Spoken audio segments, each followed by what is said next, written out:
what happens when you combine this with this? You get this.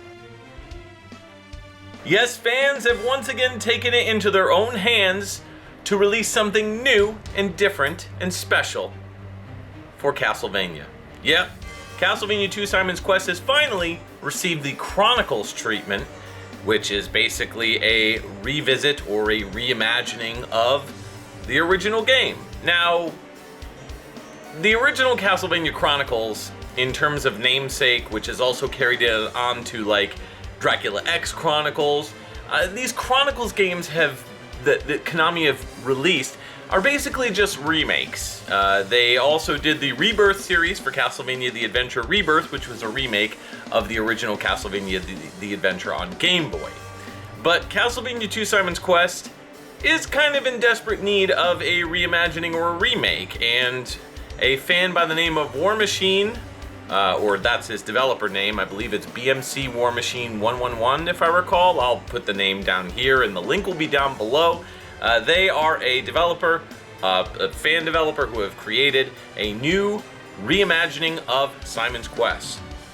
So I've sat down with this for a bit and I've played it, and I beta tested it as well, because I reached out to him. I was like, hey, I saw what you were doing, it's really cool, could you send me it? And he did. So he added me on and I tried it out and checked it out, and it's a pretty cool game.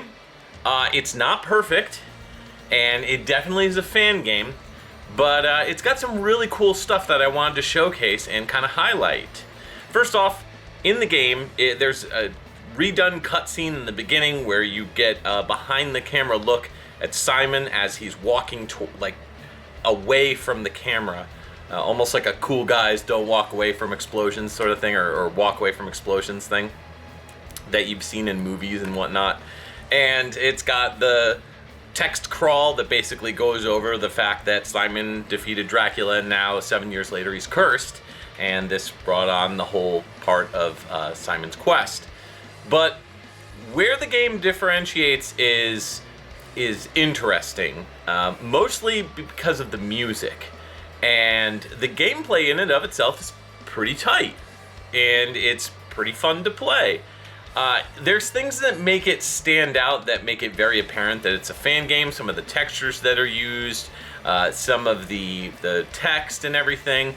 So it's not quite there yet. I don't know if this is something that War Machine is going to be continuing to re-release new and updated versions. There is a Discord that you could jump into to report bugs. I've done that myself. And I feel like if War Machine continues evolving this game, it's something that could be really special for fans. You know, on the level of like the Megami games, like Castlevania, the Lecarde Chronicles 1 and 2, that sort of thing. So, am I happy with this so far? Yes. I think it's a good step in the right direction for this fan game. Do I think it's perfect? No. The biggest thing for me is, I think, the lack of options, so to speak. I had to use Joy to Key because I have an older controller. I believe that you can sync this, though, with Bluetooth controllers and newer controllers like PS4, PS5, etc., Xbox, I think. So, that's my problem, more than anybody's problem. I had to use Joy to Key to hook everything up with my old system. Game ran well, really well. Didn't have any problems there, and I have a pretty old computer, so it was fine as far as that goes. But the music and the sound effects were really loud, to the point where it kind of like, I wish there was an option to turn them down, even though normally, me personally, I usually turn music way up, and I usually turn sound effects way down, or halfway, typically. But in this game, I didn't have that option. So that would be a nice option to include, is if there's a way to turn down the music and the sound effects in-game. I turned it down, like, volume-wise on my end, on my computer, and that helped a little bit, but it was still, like, it's really, like, overbearingly loud, in my opinion. But I don't know, maybe that's just me. Also, musically, I was a little disappointed that Bloody Tears didn't kick off the game in terms of when you actually get into the area that you would normally walk east to. Like, you would walk to the right when you leave the first town, and you're walking through, and instead what plays is, I believe, a song from Order of Ecclesia, but I can't remember off the top of my head. It's definitely a song that's, I think, a newer song off of one of the newer games, like maybe one of the DS games or something like that. And I could have sworn it was Order of Ecclesia, but don't hold me to that. But I was kind of like, what is happening here? Like, why are we not hearing Bloody Tears? The soundtrack is available for downloading. All the music is like, or I don't know, symphonic metal, kind of like, it's heavy metal, really heavy, but then like you get these like classical elements too, which is okay. You know, I don't have any problem with that, but it definitely feels like fan game music. It doesn't feel like Konami music, which is fine. There was, I think, 1 or 2 songs in there that were directly right from that were directly right from like a Castlevania game, meaning they were not reinterpreted songs. At least when I heard them, they sounded like, wait a minute, isn't this from blah blah blah game, like whatever? But I don't know. That's kind of my gripe personally. It's a personal thing. So I wish that.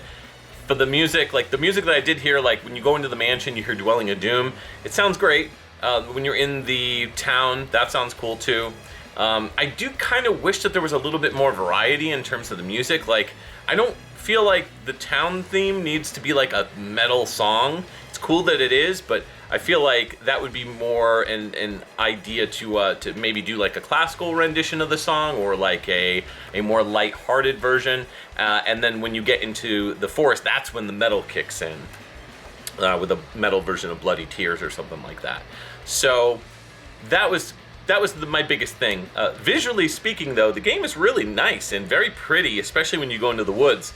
Atmosphere is so important in Simon's Quest. I've talked about this extensively in multiple videos, but especially my review on Simon's Quest. And the aesthetic is kind of there. There's a lot of really cool combinations of colors. When you look at the backdrops of the areas of the stages of when you're walking through, you can see like all these twists and turns and knots of these trees, which is really cool. So this is not meant to be a full-on review. I'm just kind of showcasing a little bit about the game and what I experienced in my very short amount of time of playing it. I probably played it for about an hour and a half. So as far as like this finalized version, the beta I played a little bit further through. There are some bugs in the game.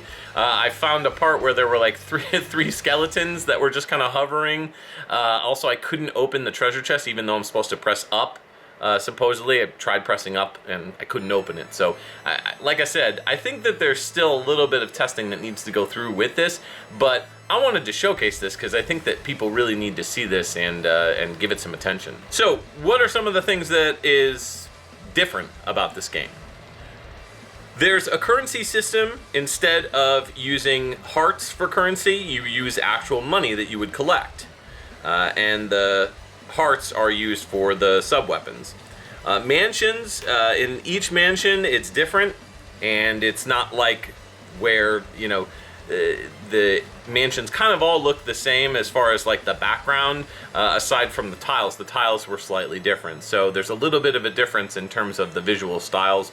There's bosses at the end of the mansions, not just one. The one that I did face off against was really difficult, but hey, that's Castlevania for you. There's a saving and loading system, so you don't have to worry about passwords or anything. You just basically go to the church, or you go to certain locations that have these statues, and you go to the statue and you can save that way. They did add some additional sub-weapons into the game, like the axe and the cross, which is cool. And you can actually cycle through those weapons. You don't have to go into a menu, select it. With the cursor, that was always kind of confusing about Simon's Quest. All of the townspeople have been completely changed in terms of what they say, so they're not like intentionally lying to you like they were in Simon's Quest. Instead, they are giving you helpful hints and telling you things. For those of you who have played Simon's Quest Redacted, which is another fan retranslation of the script, you will kind of understand how that goes as far as that goes.